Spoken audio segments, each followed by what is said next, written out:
दिल कहता है चल उनसे मिल, उठते हैं कदम रुक जाते हैं।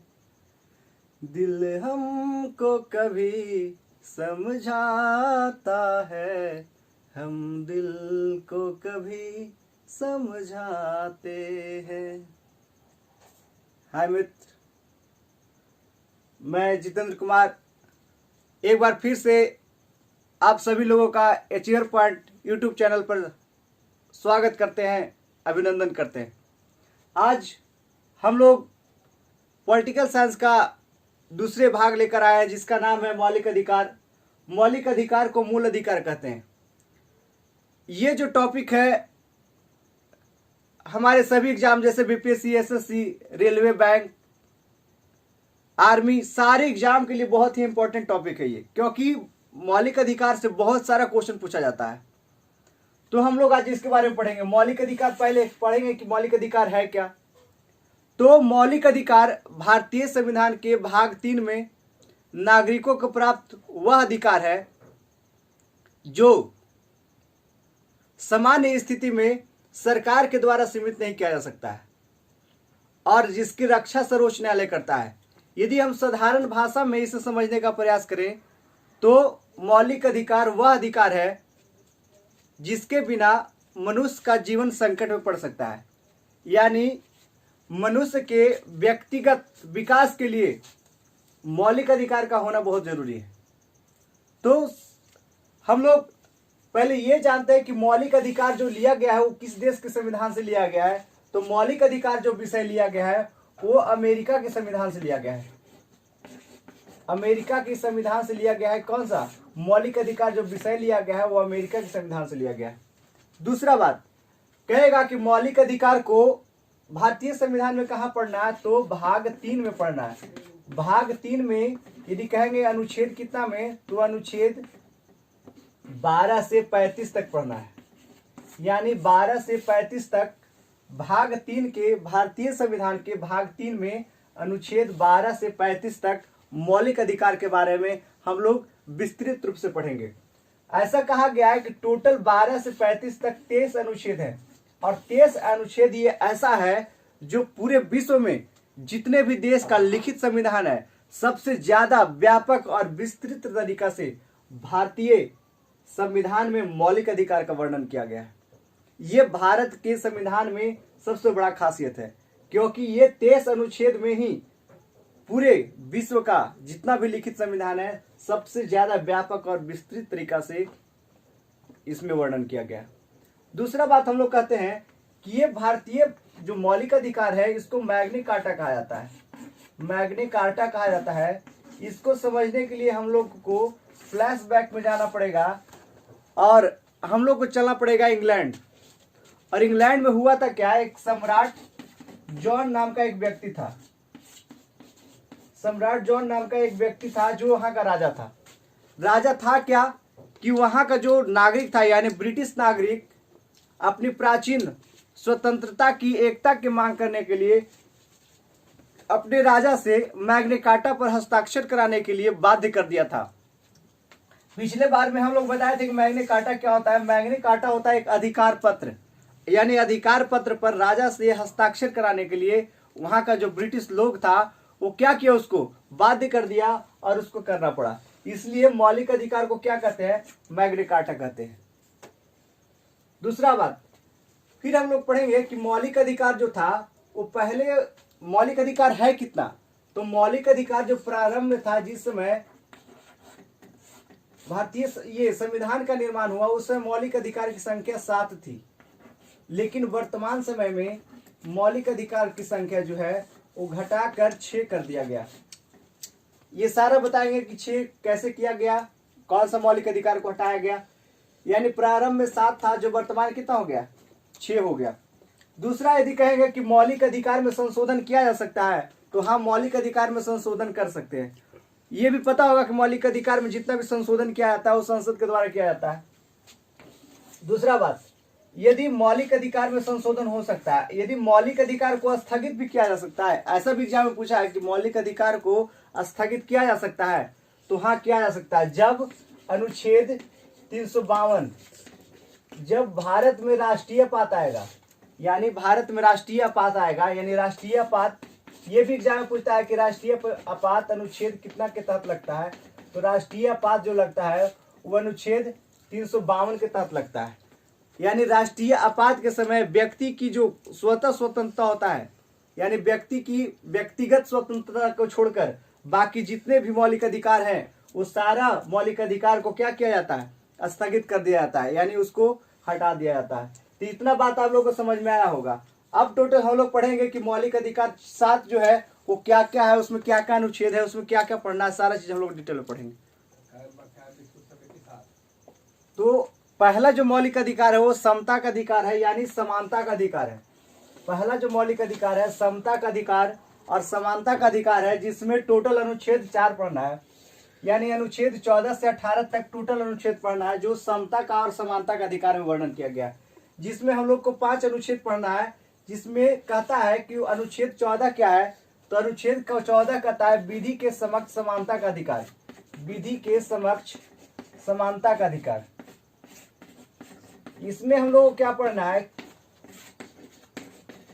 इसमें कहता है कि जितना भी व्यक्ति है, यानी भारत के अंदर जितने भी रहने वाले लोग हैं उस सभी पे एक ही तरह का कानून अप्लाई होगा, यानी जितने भी नागरिक हैं उस सब पर जो कानून बनाया जाएगा वो कानून सभी के लिए समान रूप से मान होगा, ऐसा लिखा गया है अनुच्छेद 14 में। उसके बाद अनुच्छेद 15 कहता है किसी भी धर्म, जाति, संप्रदाय के नाम पर यानी कोई भेदभाव नहीं किया जाएगा। धर्म, जाति, संप्रदाय, लिंग, ठीक है, ये सारे पर किसी तरह का भेदभाव नहीं किया जाएगा, ऐसा लिखा हुआ है। कहाँ, यानी अनुच्छेद 15 में कहा गया है कि ऐसा नहीं करना है। दूसरा कहता है अनुच्छेद 16, अनुच्छेद 16 कहता है कि लोक नियोजन और सरकारी नौकरी में कोई भेदभाव नहीं करेगा।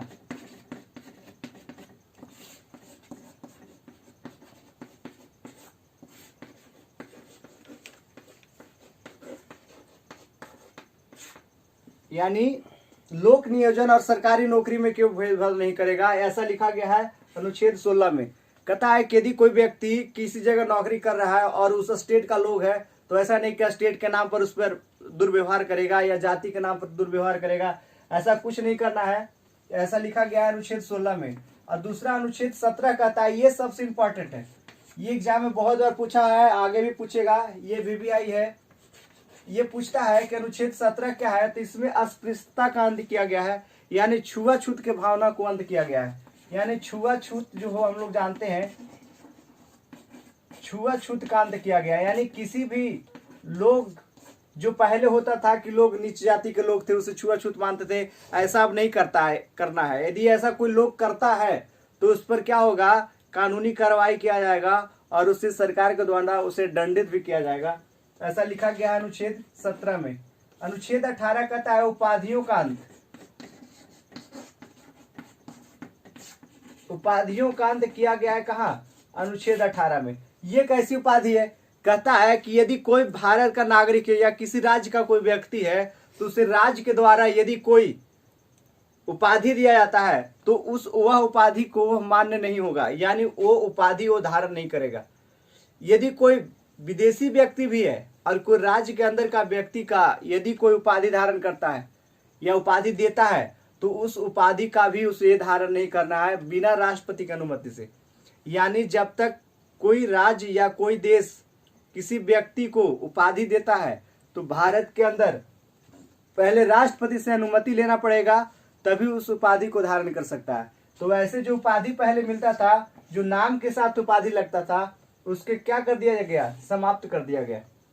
दूसरा बात, इसमें सबसे जो इम्पोर्टेंट बात यह है कि भारत का जो सर्वोच्च सम्मान होता है, भारत का सर्वोच्च सम्मान पता होगा कौन कौन होता है। भारत का जो सर्वोच्च सम्मान होता है, जैसे भारत रत्न, पद्म भूषण, पद्म विभूषण, पद्म श्री, ये सब जो अवार्ड दिया जाता है वो अनुच्छेद 18 के तहत ही दिया जाता है। अब देखिए कोई कहेगा कि ये भी तो उपाधि है तो क्यों दिया गया। ये नाम के साथ कभी नहीं लगता है भारत रत्न, ऐसे नाम के साथ कभी ये नहीं लगता है, इसीलिए इसको अनुच्छेद 18 के तहत ही ये सम्मान दिया जाता है। ये कब निर्णय लिया गया, तो बालाजी राघवन बनाम भारत संघवाद, देखिए बालाजी राघवन बनाम भारत संघवाद, ये 1996 में ये निर्णय लिया गया। बालाजी राघवन बनाम भारत संघ 1996 में यह निर्णय लिया गया कि भारत में जितना भी ये सर्वोच्च सम्मान है वो सारा अनुच्छेद 18 के तहत ही दिया जाएगा। तो समता का अधिकार में टोटल आप लोग को समझ में आएगा। अनुच्छेद 14 विधि के समक्ष समानता का अधिकार, 15 में धर्म जाति लिंग पर कोई भेदभाव नहीं किया जाएगा, 16 में नौक नियोजन और सरकारी नौकरियों पर कोई भेदभाव नहीं किया जाएगा, 17 में छुआछूत या अस्पृश्यता का अंत किया गया है, 18 में उपाधियों का अंत किया गया है, और सबसे बड़ा बात कि जितना भी सर्वोच्च सम्मान है वो अनुच्छेद 18 के तहत दिया जाता है। तो इतना बात समझ में आया होगा। दूसरा देखते हैं हम लोग। दूसरा जो मौलिक अधिकार है वह स्वतंत्रता का अधिकार है, जिसमें अनुच्छेद 19 से 22 के बीच में पढ़ना है हम लोग को। पहला पढ़े हम लोग समता या स्वतंत्र का अधिकार, समता या समानता का अधिकार। दूसरा हम लोग पढ़ते हैं, अभी पढ़ने जा रहे हैं स्वतंत्रता का अधिकार, जिसमें अनुच्छेद 19 से 22 के बीच में पढ़ना है। इसमें देखिए जितना भी अनुच्छेद है काफी इंपॉर्टेंट है। जिसमें पहला अनुच्छेद है जो है 19, इसमें कहता है बोलने का अधिकार, यानी किसी व्यक्ति को बोलने का अधिकार ये कौन देता है, संविधान देता है। यानी बोलने का अधिकार जो है वो अनुच्छेद कितना में है, तो अनुच्छेद 19 में है। दूसरा एक है अनुच्छेद 19 के ए, 19 के ए में जो कहता है इसमें प्रेस की स्वतंत्रता का अधिकार दिया गया है। प्रेस की स्वतंत्रता का अधिकार दिया गया। प्रेस की स्वतंत्रता, प्रेस समझते हैं, प्रेस को लोकतंत्र का चौथा स्तंभ भी कहा जाता है। ये एग्जाम में बहुत बार पूछा हुआ है, इसको लिखिए, प्रेस को लोकतंत्र का चौथा स्तंभ कहा जाता है।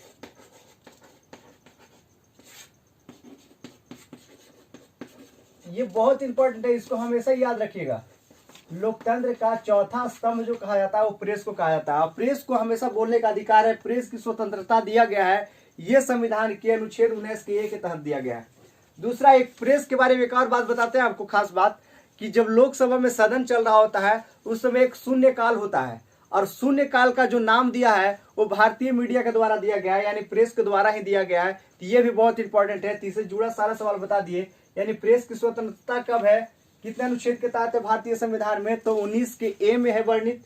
प्रेस को लोकतंत्र का चौथा स्तंभ कहा जाता है, और शून्य काल का जो नाम दिया गया वो प्रेस के द्वारा ही दिया गया।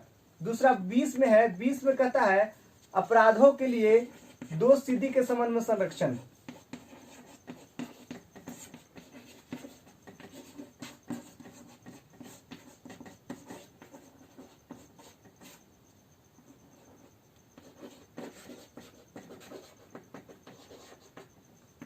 अपराधों के लिए दोष सिद्धि के संबंध में संरक्षण जो दिया गया है वो अनुच्छेद 20 में दिया गया है।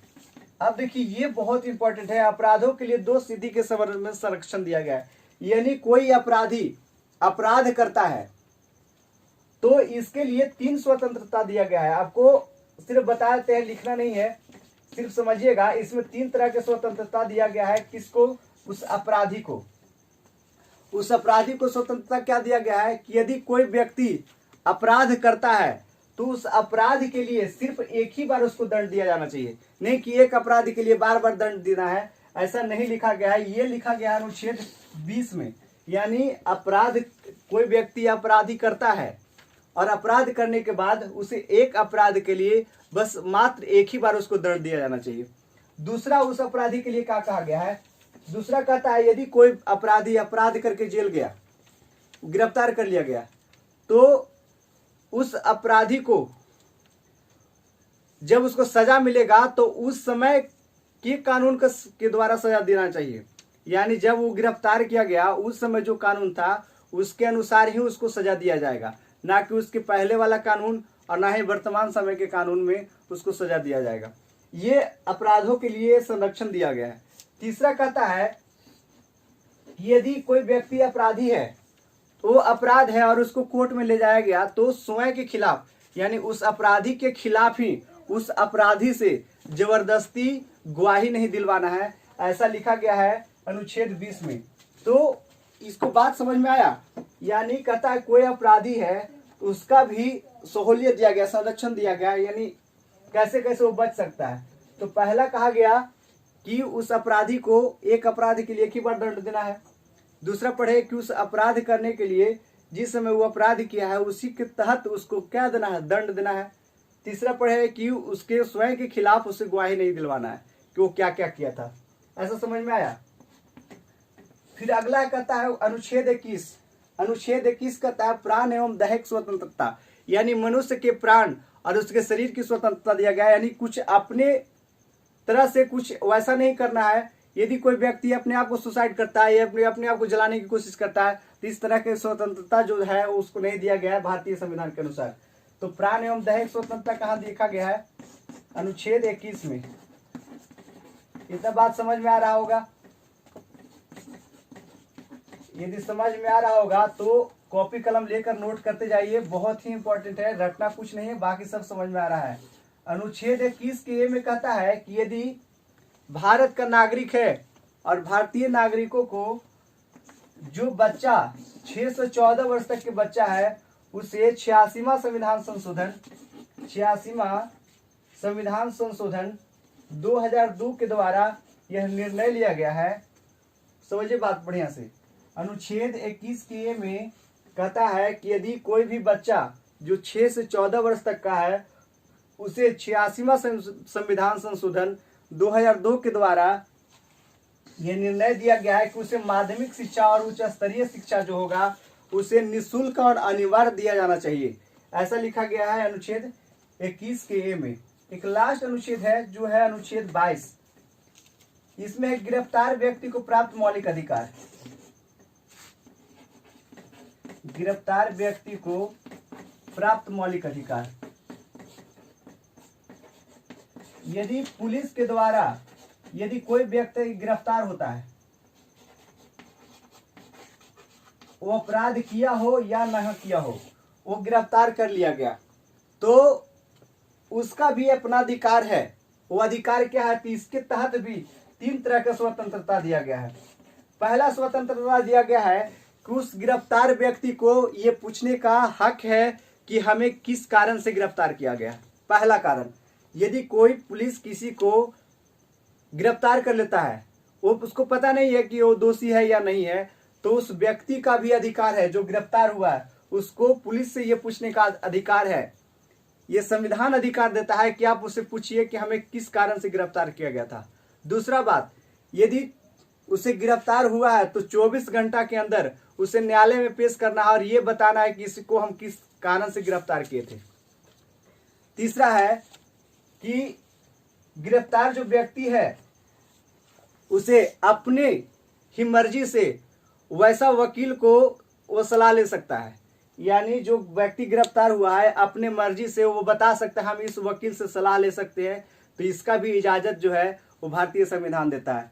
तो ये चारों 5 समझ में आ गया कि 19 में क्या है, बोलने का अधिकार है। 19 के में प्रेस की स्वतंत्रता, 20 में अपराधों के लिए दोष सिद्धि के संबंध में संरक्षण, 21 में प्राण एवं दैहिक स्वतंत्रता, 19 के में है 6 से 14 वर्ष तक के बच्चों को निःशुल्क अनिवार्य शिक्षा दिया जाना चाहिए, और 22 में है गिरफ्तार व्यक्ति को प्राप्त मौलिक अधिकार। तो ये सारा समझ में आ रहा है बहुत अच्छा से।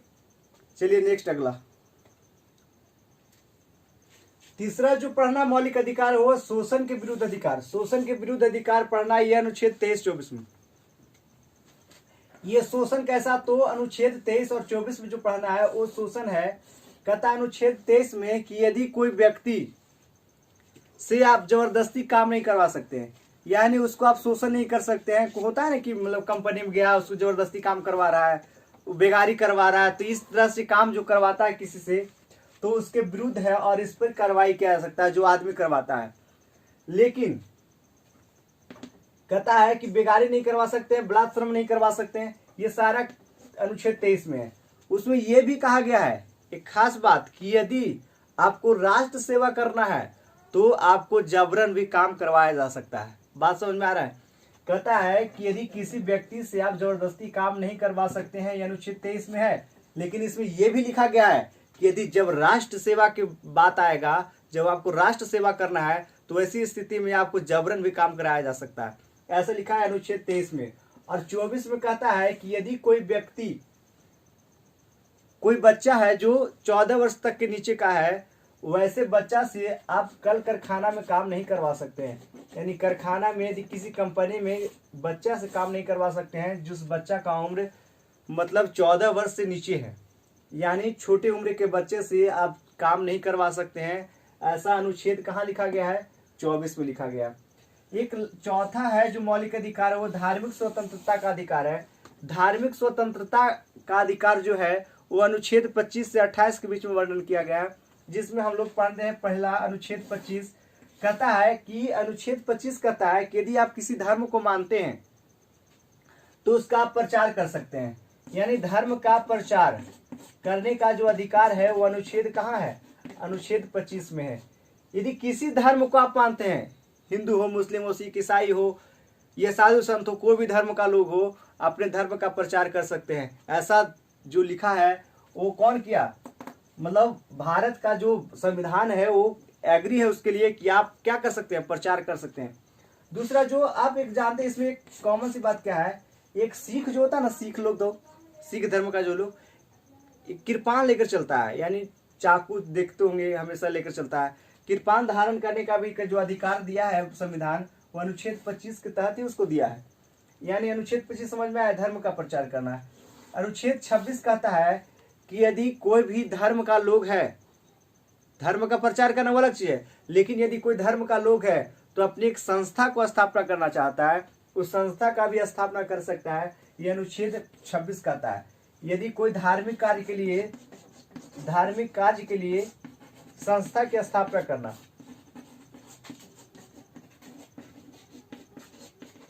संस्था स्थापित करने का भी कौन अधिकार दिया है? कौन? भारतीय संविधान कहता है यदि आप किसी धर्म को मानते हैं तो आप धार्मिक कार्य के लिए किसी संस्था का निर्माण कर सकते हैं, उससे जो इनकम आएगा वो सारा आपका होगा। ऐसा कुछ लिखा हो गया है, टैक्स तो अलग चीज है, तो ऐसा कुछ लिखा गया है अनुच्छेद 26 में। अनुच्छेद 27 जो कहता है आप धर्म के नाम पर किसी से जबरन चंदा नहीं ले सकते हैं। होता है ना कि दशहरा दिवाली में बहुत सारे लोग होता है कि नहीं, आप रोड पर खड़ा होकर किसी ट्रक से पैसा ले लिया, ऐसे उसे करते हैं। तो ये सारा जो है वो बहुत ही कानून के खिलाफ है। आप जबरदस्ती किसी से चंदा नहीं ले सकते। यदि ऐसा, वो पुलिस कार्रवाई कर सकता है आप पे, आप दंड का भागी हो सकते हैं। तो आप जबरन जो है, जबरन चंदा नहीं तहसील सकते हैं। जबरन चंदा वसूली करना भी क्या है? कानूनी अपराध है। यानी जबरन चंदा नहीं तहसीला जा सकता है। अनुच्छेद 28 कहता है, अनुच्छेद जो 28 है बहुत इंपॉर्टेंट है, कहता है कि यदि कोई भी धर्म का लोग शिक्षण संस्थान चलाते हैं, और यदि प्राइवेट हो या सरकारी, कहीं भी शिक्षण संस्थान में, कोई भी शिक्षण संस्थान में आप धर्म की पढ़ाई पर अलाउ नहीं करता। यानी किसी धर्म के बारे में आप नहीं पढ़ा सकते, क्योंकि किसी पर्सनल धर्म के बारे में कि नहीं वो इस धर्म बढ़िया है या वो धर्म बढ़िया है, लोग अपने अपने धर्म का प्रचार करना, ऐसा शिक्षण संस्थान में नहीं करना है, क्योंकि वहाँ हर तरह के लोग हैं, हर संप्रदाय के लोग हैं। तो 28 समझ में आया? यानी किसी भी शिक्षण संस्थान में धार्मिक किताबों का पढ़ाई नहीं करवाना है। शिक्षण संस्थान में धार्मिक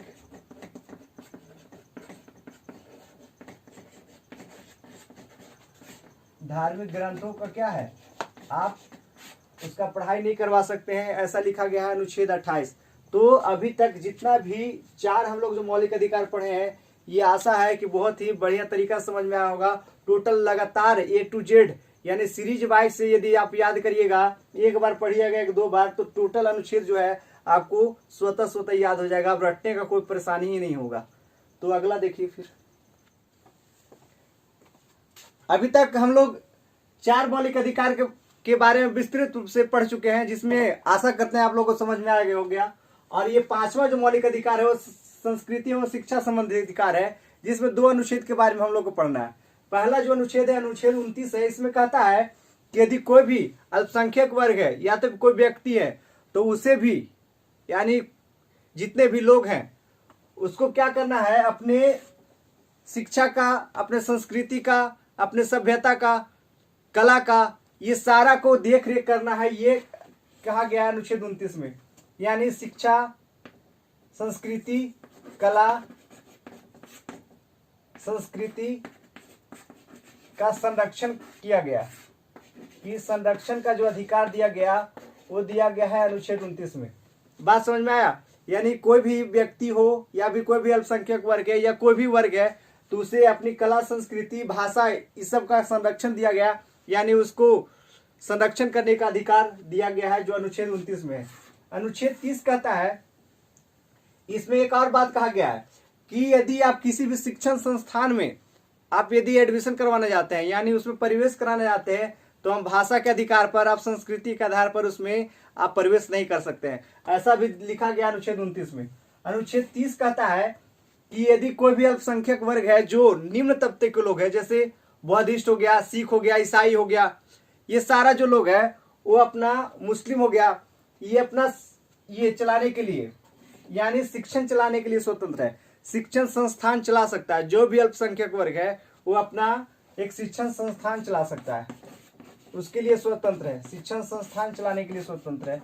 ऐसा लिखा गया है अनुच्छेद 29 में। अनुच्छेद 30 में दोनों बात समझ में आया? यानी अनुच्छेद 29 कहता है कि आपको भाषा कला संस्कृति का संरक्षण करना है, अनुच्छेद 29 कहता है। लेकिन यदि कहता है कोई भी अल्पसंख्यक वर्ग है तो विकास के लिए, अपने समुदाय के विकास के लिए एक स्वतः शिक्षण संस्थान चला सकता है, ये लिखा गया है अनुच्छेद 30 में। छठा जो मौलिक अधिकार है वह है संपत्ति का अधिकार। इसके बारे में एग्जाम में बहुत पूछता है, संपत्ति का अधिकार। लेकिन ये अब मौलिक अधिकार रहा ही नहीं, ये था अनुच्छेद 31 में। पहले जो था अनुच्छेद 31 में था, कौन था? संपत्ति का अधिकार। लेकिन अब ये संपत्ति का अधिकार रहा नहीं, अब इस संपत्ति के अधिकार को यहां से हटा दिया गया। यानी जो अधिकार ये मौलिक अधिकार था, अब ये मौलिक अधिकार जो है ये रहा नहीं, अब इसको मौलिक अधिकार से हटाकर क्या कर दिया गया? एक समान अधिकार के रूप में कर दिया गया, एक सामान्य अधिकार के रूप में कर दिया गया। यानी अब कोई कहता है क्या संपत्ति का अधिकार मौलिक अधिकार है? तो नहीं, क्योंकि अब ये एक समान अधिकार के रूप में, जो अनुच्छेद 31 था, एग्जाम ऐसे पूछता है कि जो संपत्ति का अधिकार था वो पहले कितना में था? अनुच्छेद तो 31 में था। कितना भाग में था? तो भाग 3 में था, मौलिक अधिकार में था। लेकिन अब इसको हटाकर क्या कर दिया गया? समान अधिकार के रूप में कर दिया गया। तो अब इसको हटाकर कहाँ किया गया? तो भाग 12 के, यानी अब भाग 3 में था जो अब कहाँ चला गया? भाग 12 के अनुच्छेद 300 के ए में रखा गया। यानी 300 के ए कहिए या 300 के क कहिए, यानी 300 के क में रख दिया गया। और ये अब जो मौलिक अधिकार था वो एक समान अधिकार के रूप में हो गया। इतना बात समझ में आया? तो ये बहुत इंपॉर्टेंट है, ये हमेशा एग्जाम में पूछता है, बहुत बार एग्जाम में पूछा गया है कि संपत्ति का अधिकार जो था वो अनुच्छेद 31 में था, उसे हटाकर कितना भाग में किया गया? तो अनुच्छेद भाग 12, अनुच्छेद कितना में? तो 300 के क में। इतना बात समझ में आया? चलिए ठीक है, इतना बात समझ में। एक लास्ट अनुच्छेद है जो अभी हम तुरंत बता रहे हैं। देखिए गांव में होता क्या है कि बहुत सारा लोग एक जगह बैठकर कहते हैं कि कोरोना भाग नहीं रहा है। कोरोना भागने का कारण लोग है लोगों का लापरवाही। लापरवाही क्या है? तो लोग सोशल डिस्टेंसिंग का पालन नहीं कर रहे। सोचिए एक जगह बैठ के बहुत सारा लोग बतियाता है कि सोशल डिस्टेंसिंग का लोग पालन नहीं कर रहा है, पालन तो खुद नहीं कर रहे, सब सबको ऐसे ही समझ रहा है, कैसे खत्म होगा? अब देखिए एक 7वां है जो हम लोग पढ़ना है अभी तुरंत। 7वां मौलिक अधिकार है जो है संवैधानिक उपचार।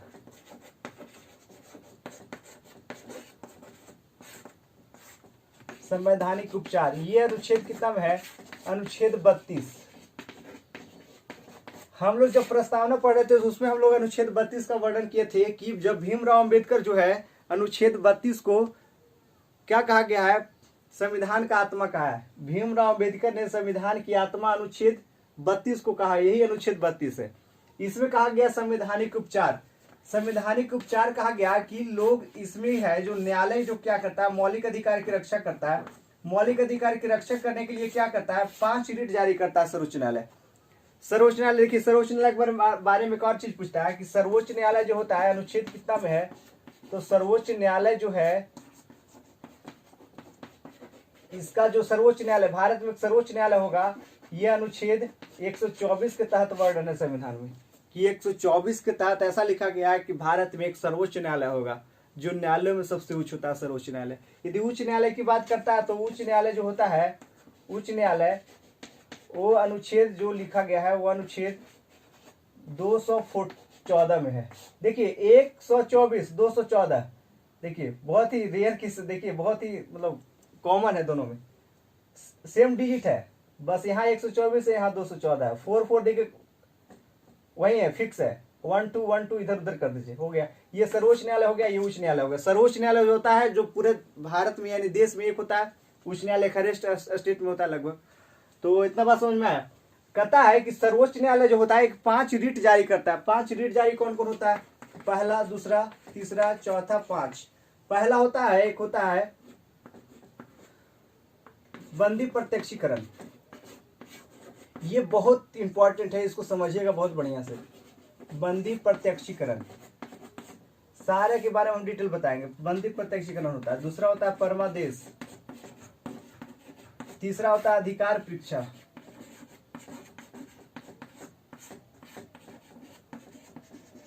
अधिकार परीक्षा लेख। चौथा होता है उत्प्रेषण।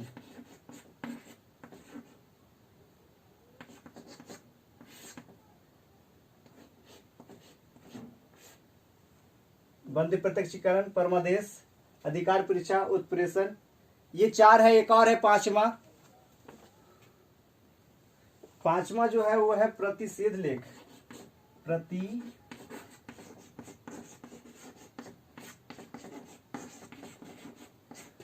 देखिए ये पांचों है जो सर्वोच्च न्यायालय क्या करता है, 5 रिट जारी करता है। ये 5 रिट कौन कौन है? तो पहला है बंदी प्रत्यक्षीकरण। बंदी प्रत्यक्षीकरण में ये कहा गया है कि